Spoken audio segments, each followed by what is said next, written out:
الحمد لله الحمد لله رب العالمين والصلاة والسلام على سيد المرسلين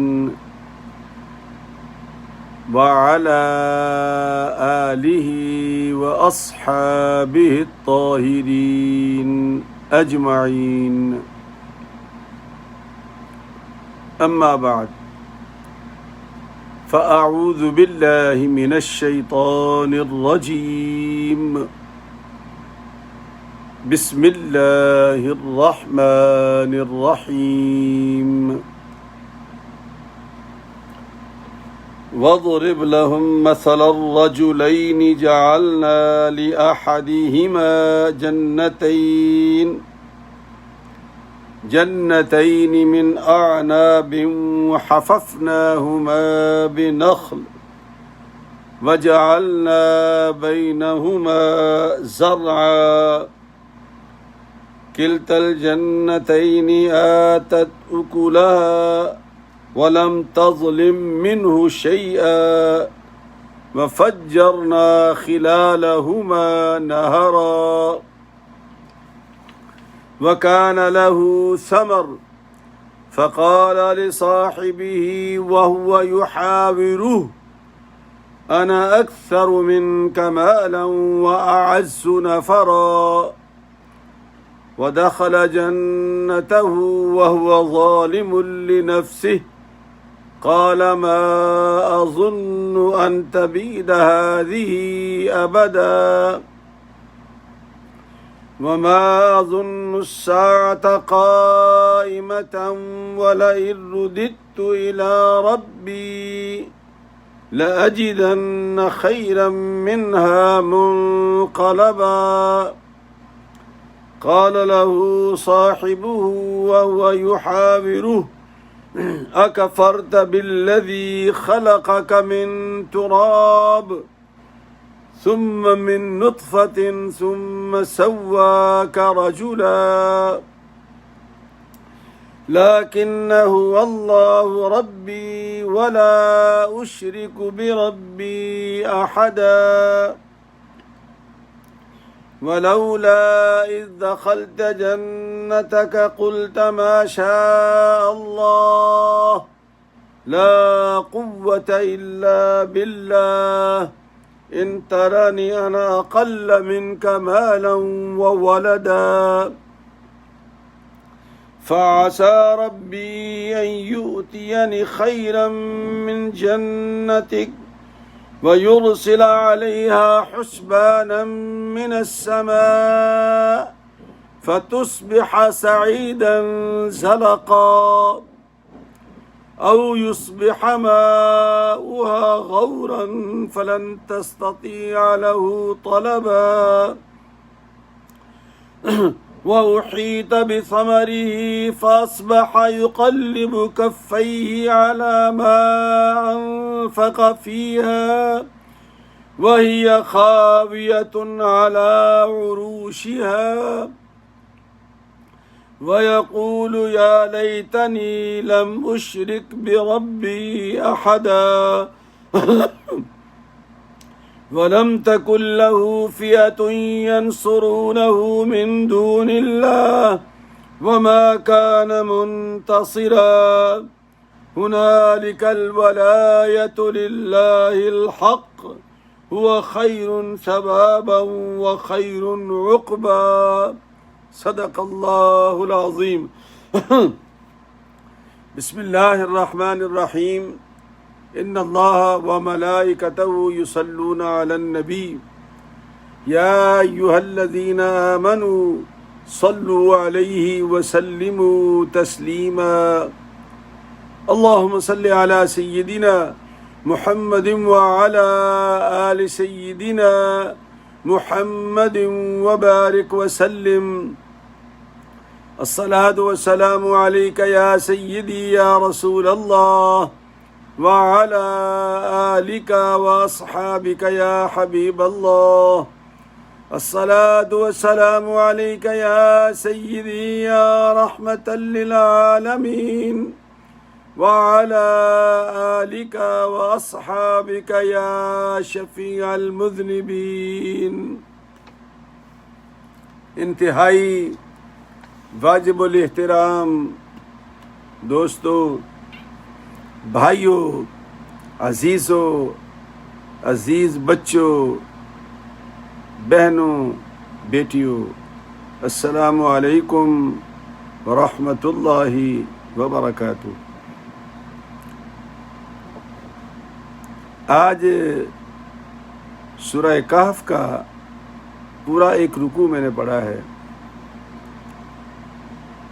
اصل میں ایک واقعہ ہے جو مکمل ہے، کوشش کروں گا کہ اس کا ترجمہ مکمل ہو جائے، چونکہ یہ ترجمہ خود یہ تشریح ہے، یعنی آپ نہ بھی تشریح کریں تو بھی تشریح ہے، اتنا واضح ہے یہ سورہ کہف ہے جس کا 18واں نمبر ہے، سپارہ 15 ہے، اور آیات ہیں 32 تا 44، 32 to 44، 32 تا 44 یہ آیات ہیں۔ لمبی ہے لیکن مضمون پورا ہے۔ ایک مضمون ہے اس میں، وہ توڑ کے اس کو پڑھنا مناسب نہیں تھا، تو میں نے کہا کہ اس کو پڑھ کے ترجمہ کر ہی دیا جائے۔ اگر میں نہ بھی تفسیر کروں تو اس کی ضرورت نہیں ہے، خود بہت بڑی تفسیر ہے، لیکن پھر بھی 2-4 باتیں شان نزول کے بارے میں جو محققین نے، مفسرین نے، محدثین نے، چونکہ میں ان لوگوں میں ہوں جو بزرگوں کی بات سنتا ہوں۔ میرے بزرگ مسلمان تھے، غیر مسلم نہیں تھے۔ میرے باپ دادا غیر مسلم نہیں تھے، مسلمان تھے، کلمہ گو تھے۔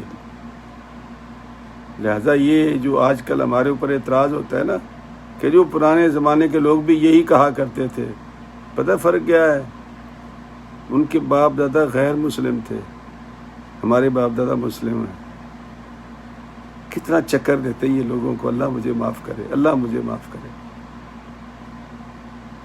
ہم نے تعلیم تو اپنے بزرگوں سے ہی سیکھی ہے نا، بھئی نبی پاک نے جو پڑھایا صحابہ کرام کو، انہوں نے تابعین کو پڑھایا، پھر تابعین تابعین کو پڑھایا، پھر ائمہ کرام کو پڑھایا، اور یوں ہماری ایک لڑی چلتی آ رہی ہے، پڑھتے پڑھتے پڑھتے پڑھتے ہم یہاں تک پہنچ گئے۔ تو تسلسل ہے۔ تو پتہ یہ کیا کہتے ہیں، کہنا کیا چاہتے ہیں؟ کہنا یہ چاہتے ہیں جی ہمیں اللہ نے پیدا کیا ہے لہذا ہم پیدا ہو گئے۔ او بھائی، وہ ماں باپ کہاں گئے جن کے توسط سے تم، اللہ نے یہاں اس میں بات بتائی ہے، یہ بات، جن کے توسط سے تم پیدا ہوئے ہو، تم انسان ہو، انسان کی اولاد ہو، وہ بھی کسی کا بیٹا تھا، پھر وہ بھی کسی کا بیٹا تھا، تبھی تو آدم سے جا ملے ہو تم۔ تو یہ کہنا کہ یہ پرانی عادت ہے جی یہ مولویوں کی کہ جی ہمارے باپ دادا کرتے تھے، او بھائی ہمارے باپ دادا مسلمان تھے، غیر مسلم نہیں تھے۔ آپ سمجھے کاریگر لوگ کیا کہتے ہیں ہمیں؟ تو آپ بھی سن لو، پڑھے لکھے لوگ ہو، سمجھدار ہو، ان کاریگروں کو بتاؤ کہ ہمارے باپ دادا مسلمان تھے اور وہ قرآن پڑھتے تھے، اور وہ تسلسل ہے ہمارا، اسی تسلسل کے ساتھ ہم چل رہے ہیں۔ ہم یہ نہیں کہتے کہ جو آیت یا جو حدیث ہماری سمجھ میں نہ آیت کہہ دیجیے ہماری عقل میں نہیں آتی، ہم یہ نہیں کہتے۔ ہم کہتے ہیں جو اللہ کے نبی نے صحابہ کو پڑھایا، صحابہ نے تابعین کو پڑھایا، تابعین نے تبع تابعین کو پڑھایا، ائمہ کرام کو پڑھایا، اور وہ بات جو ہم تک پہنچی ہے وہ تسلسل کے ساتھ پہنچی ہے، تو یوں سمجھو کہ وہ اللہ کے نبی ہی کی بات ہے۔ ہم یہ کہتے ہیں۔ وہ کہتے ہیں کہ ہم آسمان سے گرے ہیں، پیدا ہو گئے، بس ٹھیک ہے، اللہ نے پیدا کیا، اس میں ماں باپ کی کیا ہے؟ ایسا نہیں ہے۔ یہ ایک فرق ہے جس کو سمجھنا بہت ضروری ہے۔ تو یہ باپ دادا والا الزام غلط ہے ہمارے اوپر۔ ہم باپ دادا کی بات نہیں کرتے، ہم اپنے مسلمان ماں باپ کی بات کر رہے ہیں۔ باپ دادا تو ان کے تھے جو کفار کے، جو بت پرستی کرتے تھے۔ تو امام بغوی نے اس کے شان نزول میں لکھا کہ 2 بھائی تھے قبیلہ بنو مخزوم کے، ایک مسلمان ہو گیا، ایک کافر رہ گیا. اور وہ جو مسلمان ہوا وہ کون تھا؟ وہ حضرت ابو سلمہ تھے، جو حضرت ام سلمہ رضی اللہ تعالیٰ عنہ کے پہلے خامند تھے، فوت ہو گئے تھے. اور دوسرا ان کا بھائی تھا اسود بن عبد الاسد، اور یہ تھے ابو سلمہ عبداللہ بن عبد الاسود. تو یہ مسلمان تھے، کافر تھے، ایک مالدار ہو گیا، ایک غریب ہو گیا. ہو سکتا ہے نا کہ ایک بھائی غریب ہو جائے، ایک بھائی امیر ہو جائے، ہو سکتا ہے، ہمارے ہاں بھی ہے. بعض محدثین نے کہا کہ مفسرین نے کہ نہیں، یہ جو حضرت سلمان فارسی اور وہ عیینہ بن حسین فزاری کا جو مکالمہ ہوا تھا سرکار دو عالم سے، اس کے اٹھاؤ یہاں سے یہ غریب غربا کو، ان سے تو بدبو آتی ہے، ہم کیسے یہاں بیٹھیں گے، اٹھاؤ یہاں سے ان کو. تو اس کی تمثیل بیان کی اللہ نے. بنی اسرائیل کے 2 شخصوں کا بیان کیا ہے، اور وہ کون تھے؟ ایک کا نام تملیخہ تھا اور ایک کا نام قطروس تھا. یہ بھی ایک روایت ہے. حضرت عبداللہ بن مبارک رحمۃ اللہ علیہ فرماتے ہیں کہ فزیکلی 2 بھائی تھے. ان کا باپ بڑا امیر آدمی تھا، وہ فوت ہو گیا. جاتے جاتے وہ 8,000 دینار ترکہ چھوڑ گیا. 8,000 دینار. ویسے اسلام میں ہم کسی بچے کو آ کر نہیں کر سکتے. یہ اخبار میں دے دیتے ہیں نا جی، میں نے اپنے جائیداد منقولہ غیر منقولہ سے آ کر دیا. ہمیں آ کرنے کا کوئی حق حاصل نہیں ہے.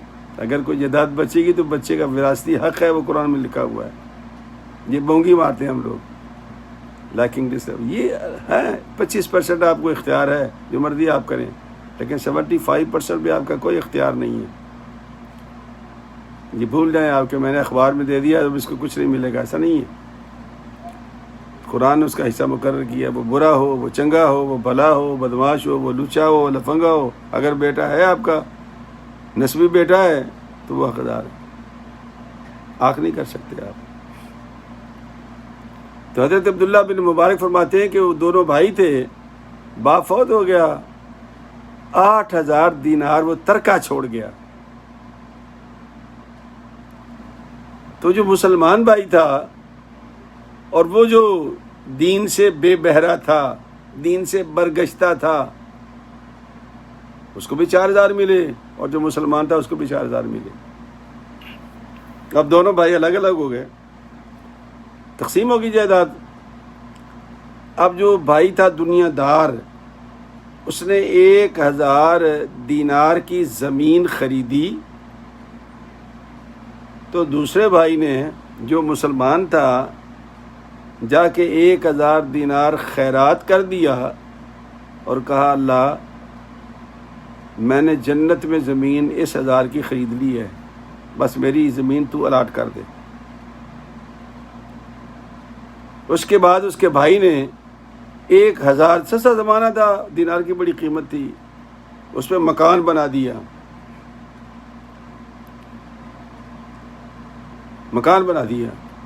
دوسرے بھائی نے 1,000 دینار پھر خیرات کر دیا اور کہا اللہ وہ جو میں نے زمین خریدی تھی تو اس زمین پہ میرا مال بنا دے،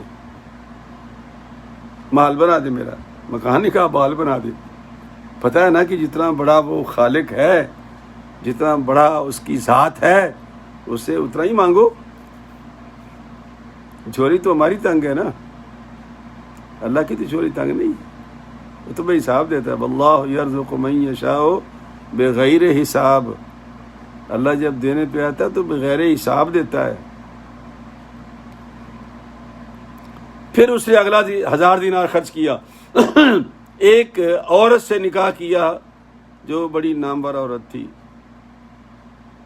بھائی کو پتہ چلا، اس نے 1,000 دینار غریبوں میں تقسیم کر کے اللہ کی بارگاہ میں عرض کی مالک زمین میں نے خریدی، مکان میرا بن گیا ہوگا، یا اللہ یہاں میں نے کیا شادی کرنی ہے، یہ تیرے بندوں میں تقسیم کر رہا ہوں، تو میری وہاں اچھی سی کوئی خاتون دے کے شادی کروا دینا. دعا مانگ دی. اس کے بعد اس کے بھائی نے پھر گھر کو بھرنے کے لیے ساز و سامان خریدا. ساز و سامان خرید کر کے بھائی کو جب پتہ چلا تو اس نے بھی اللہ کی بارگاہ میں آخری 1000 جو تھا، چوتھا 1000 تھا، وہ اللہ کی راہ میں تقسیم کر دیا اور کہا مالک وہ جو مکان میرا بنا، زمین خریدی، شادی میں کروں گا تو یا اللہ شادی کے بعد تو پھر مکان کی ضروریات بھی تو ہوں گی، چل تو ایسا کر یہ 1000 دینار میں تیرے نیک بندوں میں تقسیم کر رہا ہوں، تو میرے لیے وہاں پر جا کے ضروری ساز و سامان کا بندوبست فرما دیں وہاں میرے لیے. جا کے نہیں، تو ظاہر ہے کہ وہ تو ہر وقت حاضر ہے. اللہ کی شان دیکھیے کہ اس نے زمین جو خریدی تھی وہ باغ میں تبدیل ہوتی گئی، انگور لگائے بے تحاشا ہو گئے، کھجوریں لگائیں بے تحاشا ہو گئیں، اس میں جناب سبزی، پھل، فروٹ، نہریں، جو کچھ کر سکتا تھا اس نے کر لیا. اور وہ درویش تو اپنا مال اللہ کی راہ میں خرچ کر چکا تھا، اس کے بعد کیا تھا؟ کچھ بھی نہیں تھا.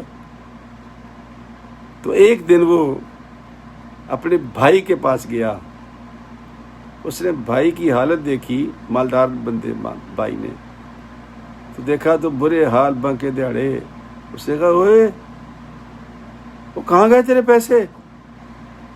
کہا میں نے اللہ کے راستے میں خرچ کر دیے ہیں، میں نے زمین بھی خرید لی ہے، مکان بھی بنا لیا ہے، شادی بھی اعلیٰ نسل کی ہوگی میری، اور سامان بھی عمدہ قسم کا ہوگا میرے. اس نے کہا ہاں. کہا اللہ کہ ہاں جنت میں.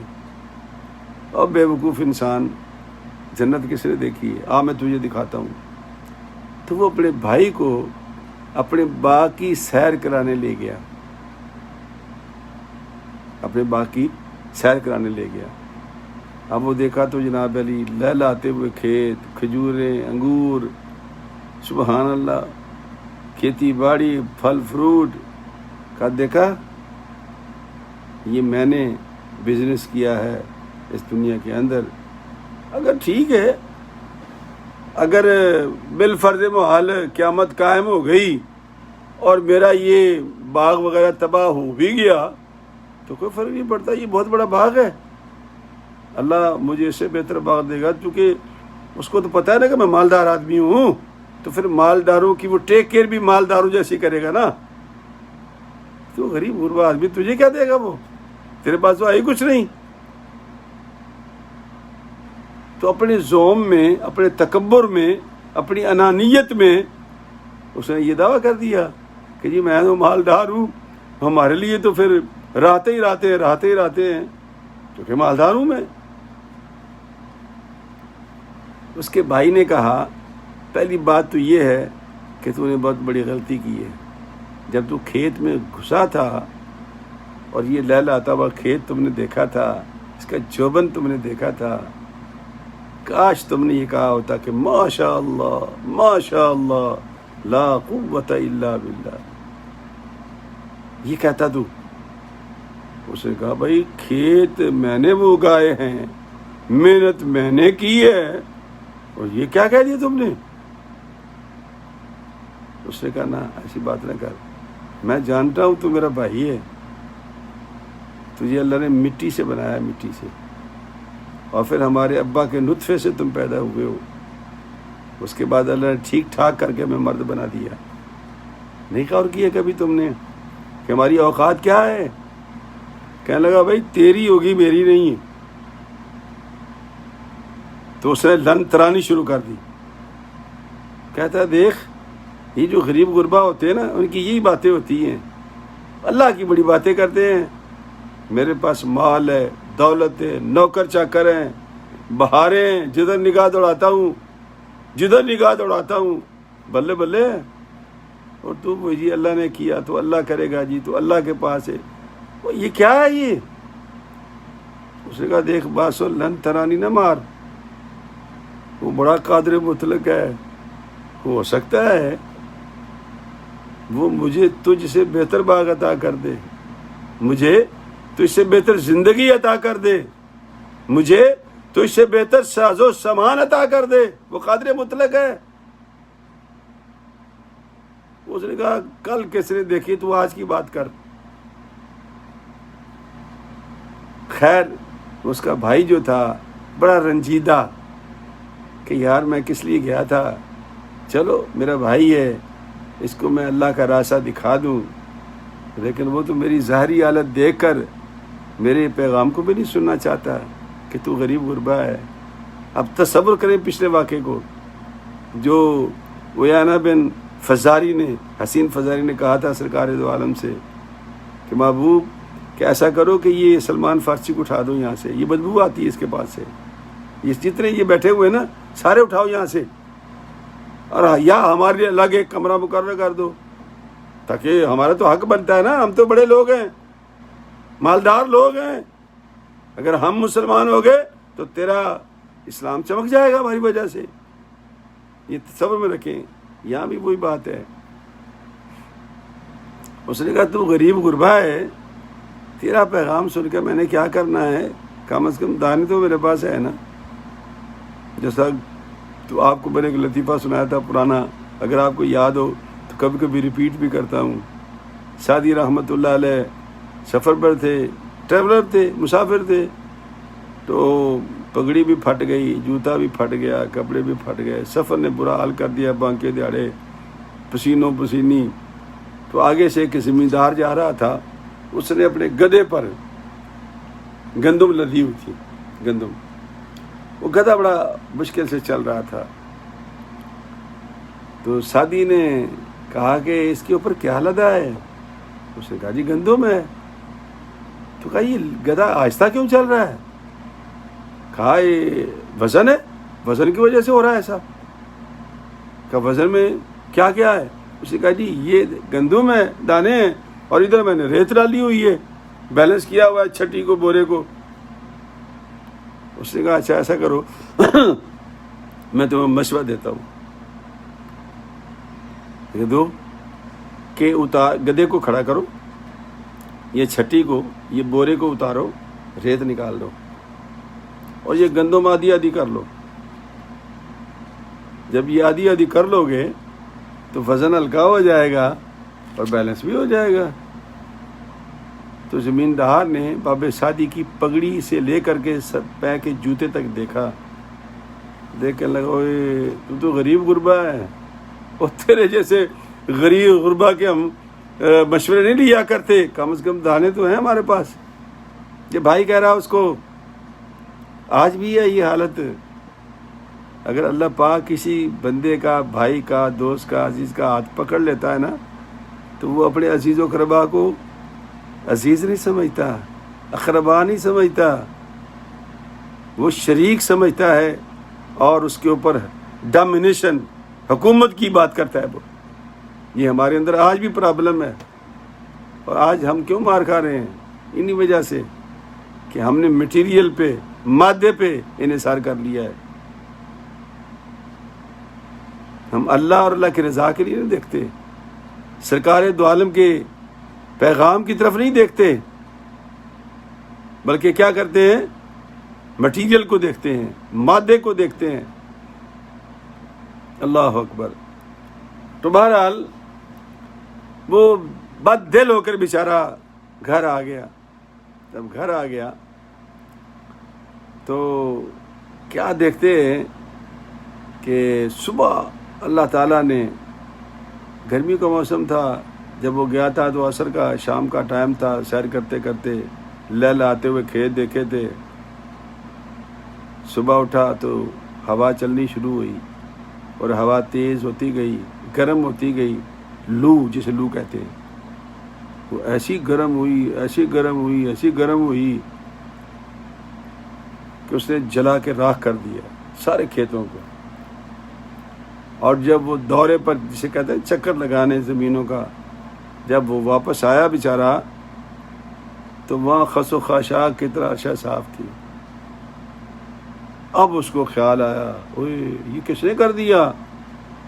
پھر سے بھائی کی بات یاد آئی، اس غریب غربے کی بات یاد آئی، کہا ہو کتنی بڑی غلطی کی میں نے، بات وہ ٹھیک کہتا تھا، ما شاء اللہ لا حول ولا قوت الا باللہ، جو اللہ چاہے اس کے علاوہ کوئی بھی نہیں ہے۔ نہ اس پر کوئی حاوی ہے، نہ اس جیسا ہے، نہ اس جیسا کوئی طاقتور ہے، ہر شے صاف ہو گئی تھی۔ اب بیچارہ جا کے وہ سجدہ ریز ہوا۔ یہ واقعہ اللہ نے بیان کیا ہے۔ اب وہ اتفاق یہ ہے کہ آج یہ تو گفتگو میں نے کر دی، کل انشاءاللہ اس کا خالی ترجمہ آپ کو سناؤں گا۔ یہ ترجمہ سننے والا ہے، اس کے اندر بڑے مفاہیم و معانی ہیں، خود تشریح کرتا ہے اپنی۔ یہ ترجمہ جو پڑھیں گے کل انشاءاللہ تو خود اس کے اندر تشریح اور معانی و مفاہیم ہیں، یعنی آپ پڑھتے جائیں گے خود بخود سمجھتے جائیں گے۔ یہ تو میں نے آپ کو اس کی بیک گراؤنڈ بتا دی ہے جو ہمارے بزرگوں نے لکھی ہے، لیکن ایک میری بات یاد رکھنا، میں بار بار یہ کہہ رہا ہوں کہ ہمارے باپ دادا مسلمان تھے، باپ دادا ہمارے مسلمان تھے، ہمیں وہ دین کا راستہ بتا کے گئے ہیں، دین پہ۔ اب میرے میں ہوں، میرے بچوں میں اللہ پاک نے حافظ قرآن پیدا، آج میرے گھر میں میلاد پاک کی محفل تھی، چھوٹے چھوٹے بچوں نے جو یہاں پیدا ہوئے ہیں، انگریزی لکھی ہوئی ہے تو پڑھ اس میں اردو اور پنجابی رہے ہوتے ہیں۔ حیران ہوتی دنیا کہ وہ انگریزی لکھ کر کے اردو اور پنجابی میں نعت شریف پڑھتے ہیں سرکار کی۔ ایک نظام بنا دیا ہے، گھر میں اذان ہوتی ہے، جماعت ہوتی ہے۔ کل کلام میرا بیٹا، میرا پوتا کہے کہ میرے دادا مرحوم یہ کہا کرتے تھے، تو یہی کہو گے اس کو؟ ہو نہیں بھائی، میں مسلمان ہوں اللہ کے فضل سے، نبی کا کلمہ پڑھنے والا ہوں، میں گمراہ نہیں ہوں، میری اولاد کو یہ طعنہ نہیں مل سکتا۔ یہ تو ان کے لیے تھا جن کے باپ دادا بت پرستی کرتے تھے، یہ ان کے لیے تھا باپ دادا کا مسئلہ، ہمارے لیے نہیں ہے۔ ہمارے باپ دادا مسلمان ہیں، الحمدللہ ثم الحمدللہ، ہم ان کے لیے دعا گو ہیں جن کی وجہ سے آج ہمیں دین ملا۔ ہاں، ہمارے جو بھی جس پیڑھی میں بھی ہم ہیں، ہمارے بڑے بوڑھے جو بھی ہمارا بڑا تھا، اگر وہ ہندوؤں میں اگر وہ کلمہ نہ پڑھتا اور بابا فرید الدین گنج شکر رحمۃ اللہ علیہ ہمارے بڑے کو کلمہ نہ پڑھاتے تو پھر آپ کہہ سکتے ہیں کہ ہمارے بہت پتہ نہیں کب پیچھے فور فادر سے آگے وہ ہندو تھے، بت پرست تھے، لیکن اللہ نے جب کلمے کی دولت دے دی اور ہم اب نہیں کہہ سکتے، ہمارے باپ دادا پردادا جہاں تک ہمیں پڑھایا گیا ہے وہ مسلمان ہیں سارے۔ تو بھائی ہمارے باپ دادا مسلمان ہیں اور ہم اپنے باپ دادا کی بات کرتے ہیں۔ کل کلا میری اولاد جب بات کرے گی تو وہ گمراہ نہیں ہوگی، وہ اللہ رسول کی بات کرنے والے کی اولاد ہیں، ان پہ یہ فتویٰ نہیں آپ لگا سکتے کہ باپ دادا کے باپ دادا کے باپ دادا کے۔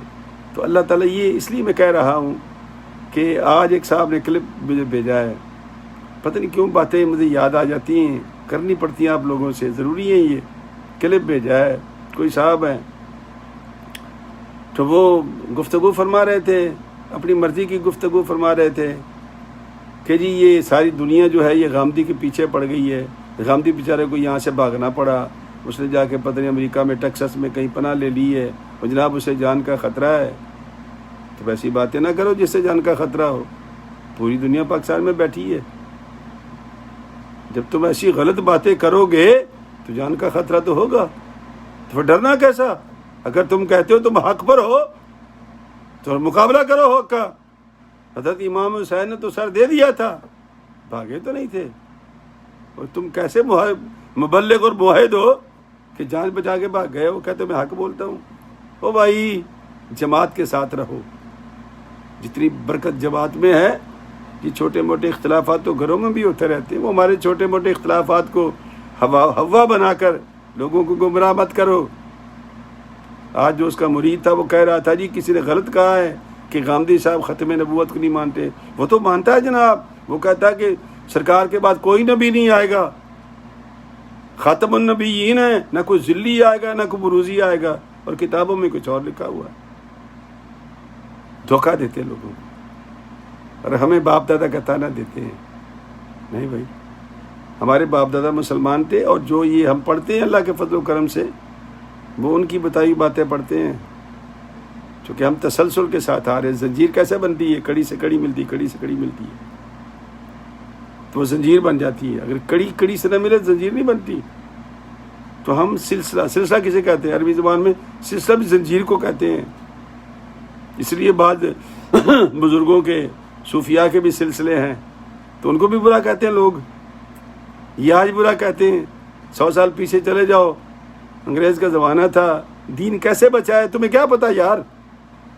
پڑھو ہسٹری اپنی کہ دین کیسے بچا ہے ہمارا، کہ ہمارے ان صوفیاء نے ایک جملہ دیا ہمیں، کوئی یہ چوڑے ہیں، وگرنہ وہ کہتے ہیں بڑا اچھا زمانہ تھا، بڑا انصاف کرتے تھے، بڑا یہ ہوتا تھا، بڑا وہ ہوتا تھا، لیکن بزرگوں نے ایک جملہ ہمارے منہ میں دیا، اوے یہ چوڑے ہیں، تو وہ لفظ چوڑا جو تھا وہ ہمارے دماغوں میں ایسا بیٹھا کہ کوئی مسلمان عیسائی نہیں ہوا۔ 100 سال حکومت کی انہوں نے، اکا دکا جو گند اٹھانے والے تھے وہ بیچارے ہو گئے، لیکن کوئی مسلمان عیسائی نہیں۔ کیوں؟ یہ صوفیاء جو بیٹھے ہوئے نا حجروں میں، جن کو تم آج برا کہہ رہے ہو، ان لوگوں کی مہربانیوں سے آج ہمارا دین بچا ہے اور ہم بچے ہیں۔ اگر اللہ نے ہمیں توفیق دی ہے تو آج کے زمانے کے ساتھ اس کو تھوڑا اور کر لیتے ہیں، اس کو تھوڑا اور صاف کر لیتے ہیں، شفاف کر لیتے ہیں، لیکن اس کا مطلب یہ نہیں کہ ان کی محنت نہیں ہے۔ اگر میرا باپ نہیں پڑھا ہوا تھا، میں حافظ قرآن بن گیا، میں مولوی صاحب بن گیا، میں مفتی صاحب بن گیا، تو کیا مطلب وہ میرا باپ نہیں ہے؟ کیا خیال ہے؟ وہ باپ ہے، وہ میرے لیے قبلہ کعبہ ہے۔ بے شک میں جو مرضی بن جاؤں، وہ ان پڑھ تھا یا پڑھا لکھا تھا، میرا اس سے کوئی تعلق نہیں۔ اس لیے بڑی خوبصورت بات ہے یہ، اللہ تعالیٰ بھی ہمیں معاف کرے، مکار لوگوں سے اللہ بچائے۔ یہ ہمارا ایک درویش ہے، بار بار لکھتا رہتا ہے، اللہ آج کل مکاروں کی کثرت ہے، اللہ تعالیٰ نے مکاروں سے ہمیں بچائے اور دین کو سمجھنے کی توفیق عطا فرمائے۔ تو کل انشاءاللہ اللہ نے مجھے زندگی دی تو میں آپ کو صرف ترجمہ سناؤں گا، ایک پورا رکوع ہے، آیت نمبر آپ بھی دیکھ کر آنا، 32 تھا 44، آپ سارا پڑھ کے آنا تاکہ جب میں ترجمہ پڑھ کے کروں تو آپ کے دماغ میں پہلے سے ہو کہ آج کیا بیان ہونا ہے، تو انشاءاللہ اس کی بڑی برکت اور خیر ہوگی۔ نماز کا سبق پڑھ لیتے ہیں۔ کل ہم پہنچے تھے یہاں تک، وَنَشْكُرُكَ وَلَا نَكْفُرُكَ وَنَخْلَعُ وَنَتْرُكُ مَن يَفْجُرُكَ۔ اب آج کا سبق ہے اللہم ایاک نعبد۔ ہاں دیکھ لو کیا غلطی کرتے ہیں، ایاک نعبد، اب کیا پڑھتے ہیں ایاک نعبد، ایاک نعبد نہیں ہے، نہیں بھائی اس کو تھوڑا کلیریفائی کرو، ایاک نعبد، اللہم ایاک نعبد ولک نصلی ونسجد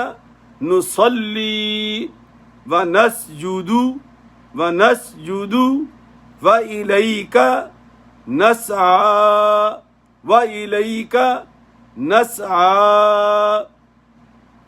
اللہم ایاک نعبد ولک نصلی ونسجد وإلیک نسعى۔ اللہ تعالیٰ بھی ہمیں عمل کی توفیق دے، جو بیمار ہیں اللہ پاک ان کو شفاء کاملہ عاجلہ عطا فرمائے، کرونا کی وبا سے اللہ پاک انسانیت کو محفوظ فرمائے، اور جو بیمار ہونے کے بعد دنیا سے رخصت ہو گئے اللہ تعالیٰ مرحومین کی مغفرت فرمائے، آمین۔ وآخر دعوانا ان الحمد للہ رب العالمین۔ السلام علیکم ورحمۃ اللہ وبرکاتہ۔